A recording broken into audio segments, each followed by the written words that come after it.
There are two views regarding the slope of the aggregate demand curve. The first view is known as the monetarist view of aggregate demand, and the second view is known as the Keynesian view of aggregate demand. Now, we are going to discuss the monetarist view of aggregate demand in a detailed manner. Actually, the monetarist view of aggregate demand links the quantity of money with total nominal spending on goods and services. Actually, the quantity of money is denoted by capital M, P represents the price level, and Y represents the aggregate real output. So P multiply Y is equal to aggregate real income. Aggregate real income.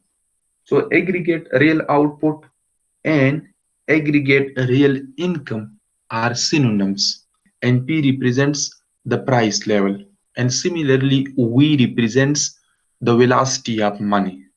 So the monetarist view of aggregate demand links the quantity of money with total nominal spending on goods and services. P multiply Y is known as total nominal spending on goods and services, and the money supply is $1 trillion. So what will be the value of velocity? So velocity would be 2. Why? If we divide 2 by 1, we can get 2. What do we mean by this 2?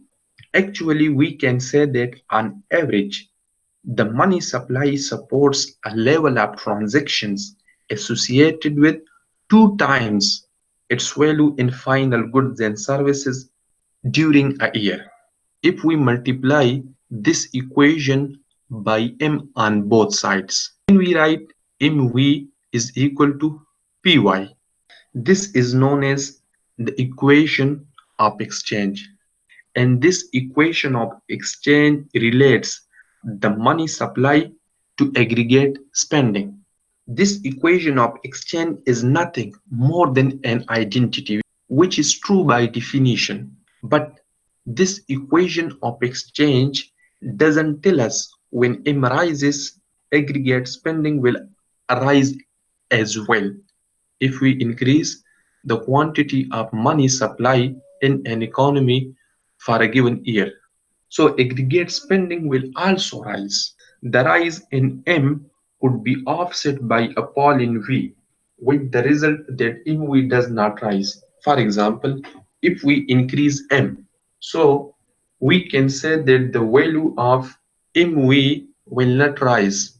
Why? Because if we increase the value of M, or if we increase the quantity of money supplied, so this increase could be offset by a fall in V.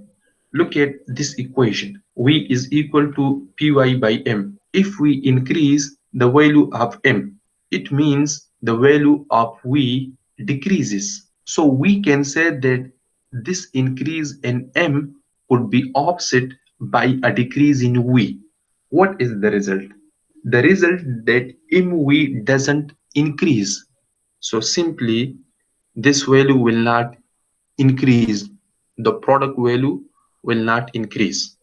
However, the Friedman analysis of the demand for money suggests that velocity varies over time in a predictable manner, unrelated to changes in the money supply. If this is the case, then the equation of exchange is transformed into a theory of how aggregate spending is determined and is known as the modern quantity theory of money.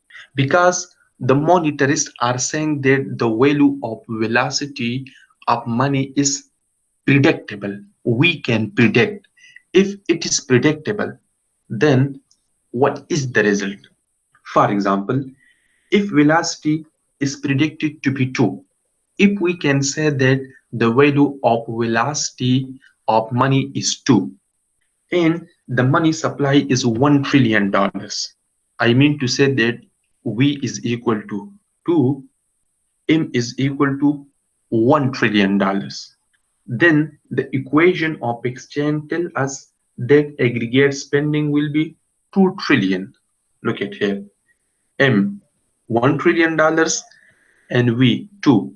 If we multiply $1 trillion with 2, so we can say that the value of P multiply Y is equal to $2 trillion. Now, if we increase the quantity of money, what will happen?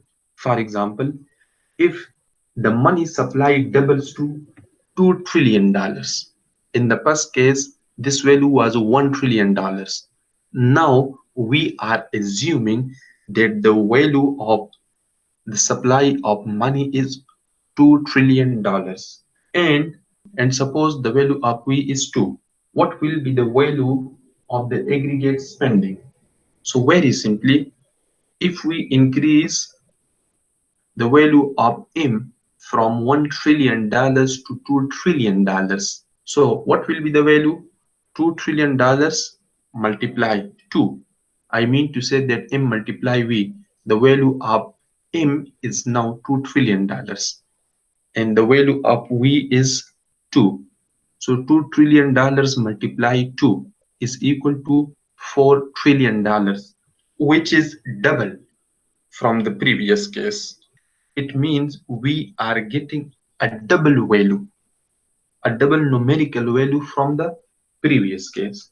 So, the Milton Friedman modern quantity theory of money concludes that changes in aggregate spending are determined primarily by changes in the money supply. That's why the Milton Friedman theory or the modern quantity theory of money suggests that changes in aggregate spending are determined by changes in the money supply.